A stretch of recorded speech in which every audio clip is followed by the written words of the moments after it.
Hi, everyone. Welcome. I'm Sharon. I'm the lead product manager at Apono. And today I want to walk you through how to get onboarded to Apono, get started, and see how Apono can help you manage just-in-time centralized frictionless access to cloud resources, infrastructure, databases. It'll take us less than 10 minutes, and you'll be able to see how Apono grants just-in-time access and also revokes it, and all fully logged. Very exciting. To get started, visit our website and click Get Started, or you can visit app.apono.io. I've already gone ahead and done that, so I'm already on the first step of the onboarding experience. In our docs, you have a Getting Started document. In this article, you'll find all of the steps that I'm going to review in this video today, how to integrate AWS using a Docker image locally. We also, of course, support the deployment directly to your AWS account on the cloud, but for demo purposes, we recommend using the local Docker image. Then we will create our first access flow very simply with our human readable language form, and then we will request and gain access. Let's get started.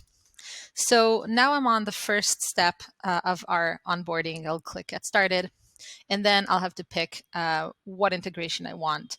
To start with, I'll choose AWS, and I'll go with account. And as I said, we're going to go with the local installation. We could deploy it directly to the cloud using various methods like CloudFormation, but we recommend starting with a local installation with Docker image just to get it up and running, see how it works without deploying anything to your cloud. So I'm going to copy this command. I'm going to take it to my terminal, and I'm going to run it.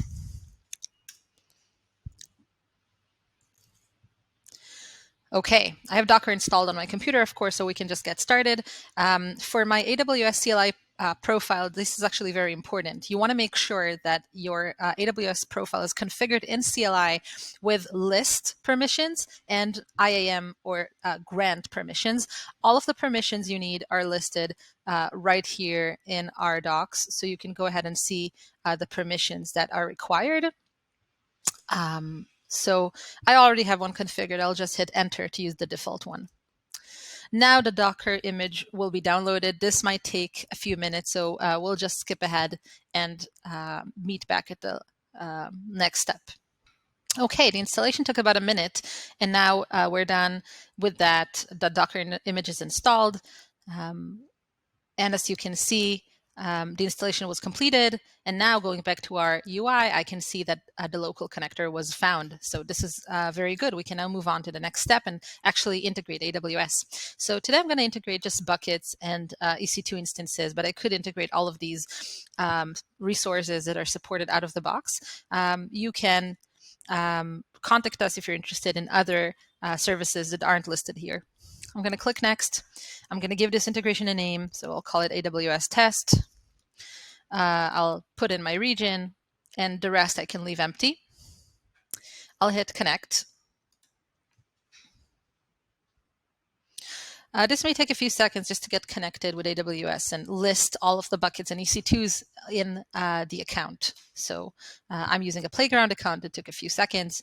Now I can move on to the second step, which is automate your access flow.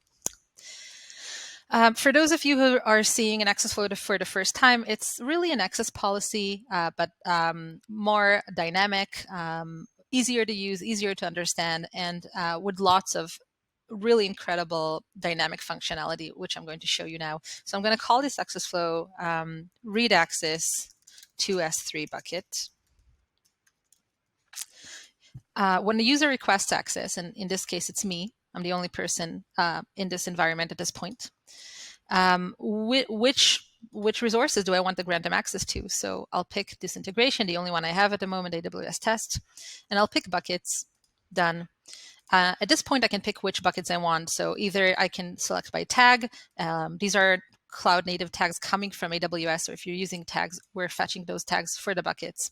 I can also use exclude. So if I have an extra sensitive bucket, maybe it's containing some sensitive information, I can exclude that one and give people the ability to request all the rest of them. And this is dynamic. So as the environment changes, the scope changes without you having to go back and edit the access flow. I'm going to leave it at any bucket. And for permission, I'm going to click read only. Which is the name of the access flow.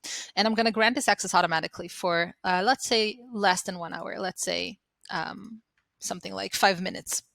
This means that after 5 minutes, Apono will automatically revoke this access. Let's create the access flow. Okay, done. Now the last step, I'm going to act as a user. So if you're a DevOps person, a security professional, IAM professional, and you are the person in charge of access policies to cloud infrastructure, this is where your end users will come in to request access. And what we want to do is make sure that this is as frictionless and easy and intuitive for developers as possible. This is why we support requesting through Slack, if you're using it, CLI, Teams, or a web portal, which we'll see now, all documented in our docs. So go ahead and read that if you're interested. I'm going to request access. Great. I'm going to use this simple form. So I'm going to put in all of the fields. It's AWS S3 bucket. I'm going to pick the 3 buckets here that I'm interested in. Read-only permission. And I'm going to say testing Apono. Now the request will be submitted and we should see it granted. So let's see what happens. It's being granted. This means that Apono is provisioning this access in AWS.